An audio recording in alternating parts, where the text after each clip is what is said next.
Hi guys, my name is Miguel Teixeira and welcome back to the channel. In today's video, we're going to analyze some of the tactical variations in Barcelona's attack under Hansi Flick, who has led the team to be one of the most exciting sides of the season so far. Barcelona typically lines up in a 4-2-3-1 formation. In their build-up play, they prefer to structure themselves in a 2+4 shape, with the central defenders taking control of the ball while the central midfielders and fullbacks offer progression options to the ball carrier.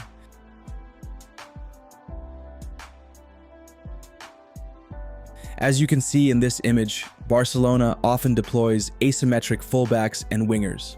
On the right side, the team creates double width through the fullback and winger combination, whereas on the left side, the fullback provides both width and depth along the channel, allowing Rafinha to move inside and join Lewandowski and Dani Olmo in the space behind the opponent's midfield line. When the ball is played to the left center back, we can see this dynamic more clearly.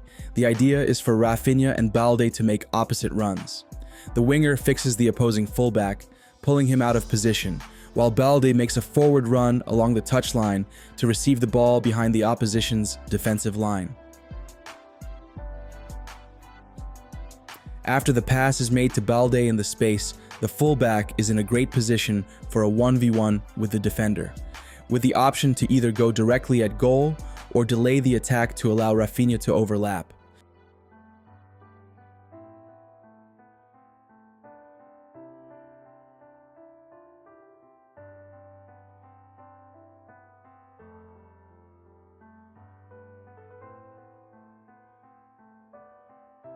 Here, we can once again see Barcelona starting their attack through the central defenders, fullbacks, and central midfielders. In higher areas of the pitch, as we saw in the previous clip, Barcelona's left winger joins the striker and the attacking midfielder. The three of them become options in the central spaces and in the space behind the opponent's second defensive line. Now, let's focus on Barcelona's dynamics to create space and progress the ball. Here, we can highlight several movements and their complementary nature. First, we have Balde's usual run, pushing up the left flank to provide depth. Then, the opposite movements between Lewandowski and Rafinha, with the striker attacking the depth and dragging the opponent's defensive line, while the left winger drops deeper to offer support in the space created between the opposition's lines. Finally, once the space between the lines is created, it's crucial for Barcelona to also create space between the elements of the opposition's midfield to find Rafinha in the space behind their central midfielders. This is where the movement of Barcelona's central midfielder comes into play, moving from the inside out. By doing so, he attracts the attention of the opponent's central midfielder and creates space between their two midfielders, enabling the team to break lines and progress.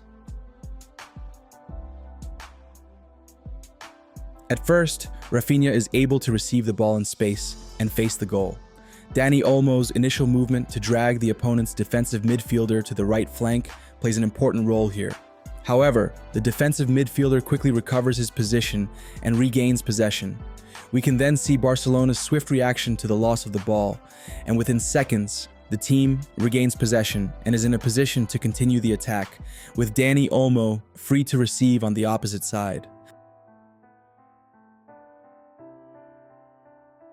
Now, let's look at a different dynamic in Barcelona's positional attack. Here, we can see Barcelona creating double width on both flanks. In the central channel, the striker and the attacking midfielder serve as reference points for the team to progress through the inside of the opposition's block. When Barcelona keeps Lewandowski and Dani Olmo in the same line, the positioning of Yamal and Rafinha becomes crucial. They must be a real threat in the attack on depth, either to receive the ball or to create uncertainty for the opposing defenders, preventing them from stepping up and pressuring Lewandowski or Dani Olmo. In this specific game, it was clear that Barcelona's intention was to take the opposition's defensive midfielder out of the game. In the previous clip, it was Dani Olmo, but here it's Lewandowski, who persistently moves from inside to outside to drag the opponent's defensive midfielder away from the central areas, thus creating space for his teammates. Even if the team doesn't immediately find that interior space, Barcelona maintains possession. With the defensive midfielder out of position, they search for that space through the opposite side. Here, we see a new tactical nuance from Barcelona. The midfielder on the ball side pushes up a line to be an option behind the opposition's midfield line. A key movement here is Casado's diagonal run between the central midfielder and the opposition's winger.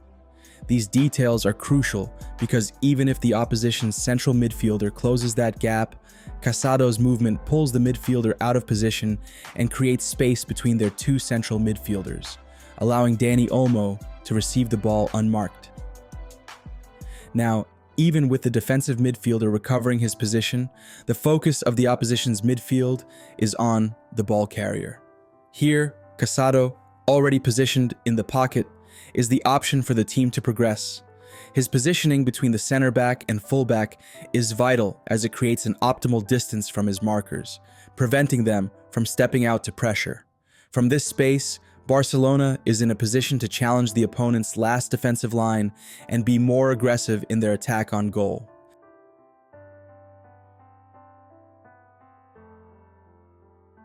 Now, the same dynamic, but this time on the opposite side, with Pedri as the midfielder, pushing up a line to give the team another option between the opposition's midfield and defensive lines. At first, the opposition's central midfielder manages to close off the passing lane. However, by switching the ball, Barcelona returns to the same side and reactivates this dynamic. Again, focus on the movement, this time from Pedri, in the space between the central midfielder and the opposition's winger, with the movement being diagonal.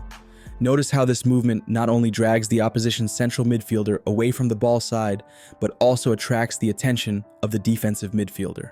Now, with the space created between the two central midfielders and the defensive midfielder displaced, Barcelona can break through the opposition's lines and accelerate the play.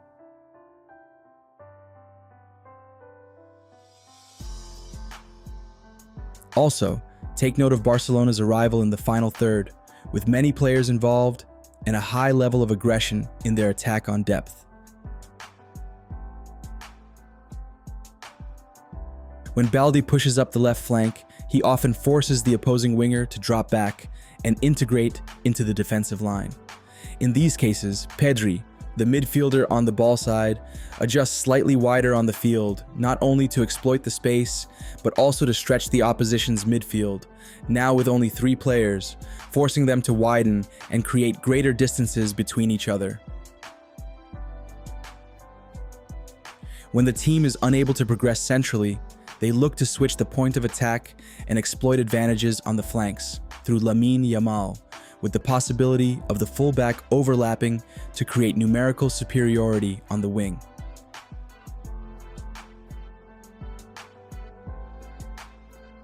Here, in the final third, Barcelona's aggression in attacking depth stands out, always with 2 players creating doubt for the central defender on the ball side.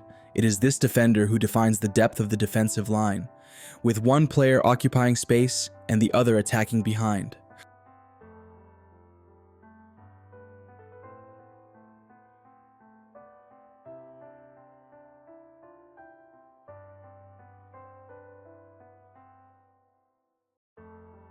And that wraps up today's video.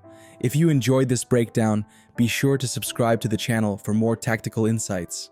Also, feel free to leave your suggestions in the comments. I'd love to hear what topics you'd like me to cover next. Thanks for watching.